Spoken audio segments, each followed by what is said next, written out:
He has a physique that all men envy. Any woman who sleeps with him quickly finds true love. As a result, every day when he goes to work, he is surrounded by countless beautiful women who want nothing more than to sleep with him.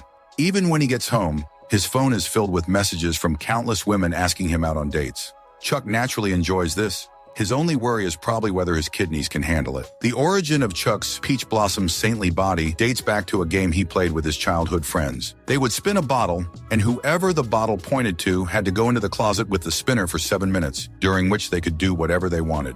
Chuck had a crush on someone for a long time. He aimed the bottle at her and gave it a strong spin. Miraculously, the bottle pointed to Samara, the girl he was most afraid of. Samara gave him a sly smile, which made Chuck even more scared. As soon as they entered the closet, Samara acted like she hadn't eaten in 30 years. Chuck was terrified and kept screaming, struggling to escape the closet. This deeply hurt Samara's self-esteem. She pulled out a strand of Chuck's hair and cursed him, saying he would never find happiness, and that any girl who slept with him would immediately find someone better. Unexpectedly, the curse came true. Since then, none of Chuck's relationships lasted more than 3 days, and his ex-girlfriends would quickly find their true love. The frustrating part is that Chuck's charm is so strong that he never lacks female company. Today marks his 99th time attending an ex-girlfriend's wedding. The bride's first toast wasn't to heaven, earth, or her parents, but to Chuck, thanking him for helping her find such a great man. This sparked a discussion among the guests about who this Chuck guy really was.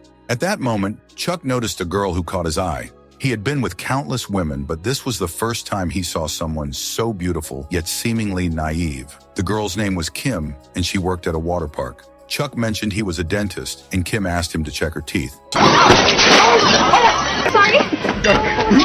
I'll just get it. After a quick inspection, Chuck made an excuse and left. Later, the bride came over to ask Chuck how things were going with her best friend, who was also her current girlfriend. But he was shocked to find out that he had been cheated on.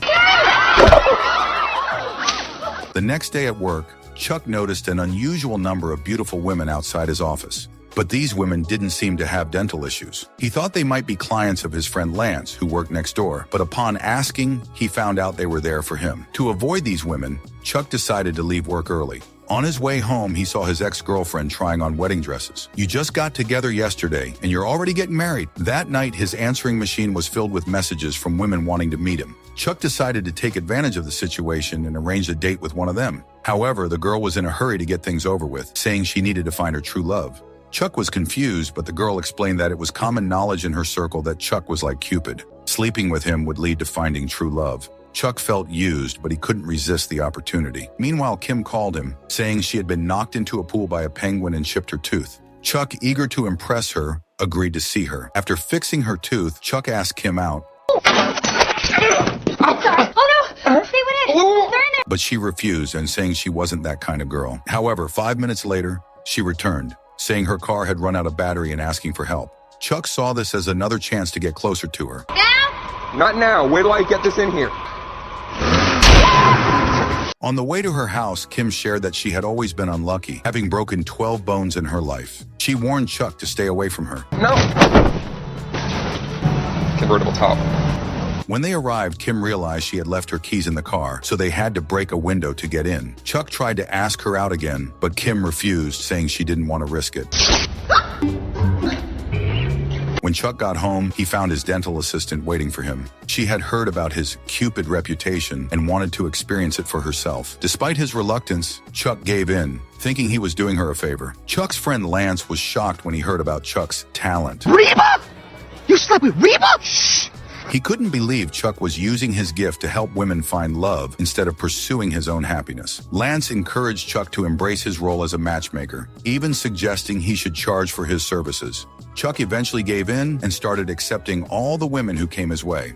Over the next month, he had been with over 100 women, including one who had just returned from Thailand. Chuck felt exhausted and meaningless. He longed for a deeper connection. Lance, frustrated with Chuck's complaints, reminded him how lucky he was. Meanwhile, Chuck thought of Kim and went to the water park to see her. Kim was giving a talk about penguins, explaining how the male penguins incubate the eggs while the females go out to find food. Chuck tried to flirt with Kim, but she rejected him again. However, when a little girl asked why the female penguins didn't bring food back for the males, "Because the daddy penguin doesn't need any food, sweetie." I have another question. Why would you go out with Charlie? Kim used the opportunity to subtly criticize Chuck, saying she knew 3 girls who had dated him and were quickly dumped. Chuck defended himself, saying he was the one who got dumped. Despite Kim's resistance, Chuck eventually convinced her to go on a date with him as friends. During the date, Chuck charmed Kim with his humor, but her bad luck struck again when she tripped and fell.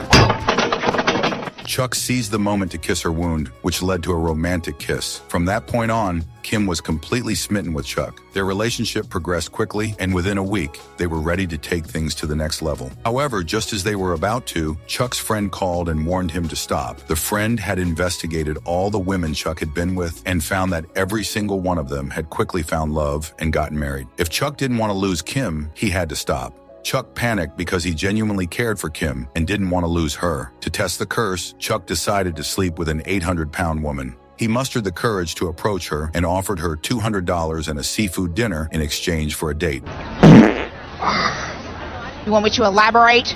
No, I get your drift. I'm sorry to have bothered you. Reluctantly, the woman agreed. Chuck endured the experience, hoping it would break the curse. However, after half a month, there was no sign of the woman finding true love. Desperate, Chuck asked his friend Lance to help. Lance reluctantly agreed, and 3 days later, called Chuck to say he had succeeded. Chuck immediately rushed to Kim's house to continue where they had left off. The next morning, however, Chuck was horrified to see on the news that the 800-pound woman had found love with an 80-pound millionaire. Chuck called Lance, who admitted he had lied and couldn't go through with it. Determined not to lose Kim, Chuck went all out to win her over. He filled her bed with breakfast and her office with flowers. Kim was initially pleased, but when she opened her locker and a bunch of balloons flew out, followed by a senior choir singing love songs and a giant gift box containing Chuck himself, she was overwhelmed and told him to leave. Chuck didn't give up and continued to pursue her, even preparing a marriage proposal. Ding, ding, ding, ding, ding. Woohoo! However, when he went to the water park to propose, he saw Kim laughing and hugging another man. Chuck, thinking Kim was about to leave him, grabbed a fake penguin and started hitting the man. Kim stopped him, and in the chaos, Chuck fell into the water and nearly drowned.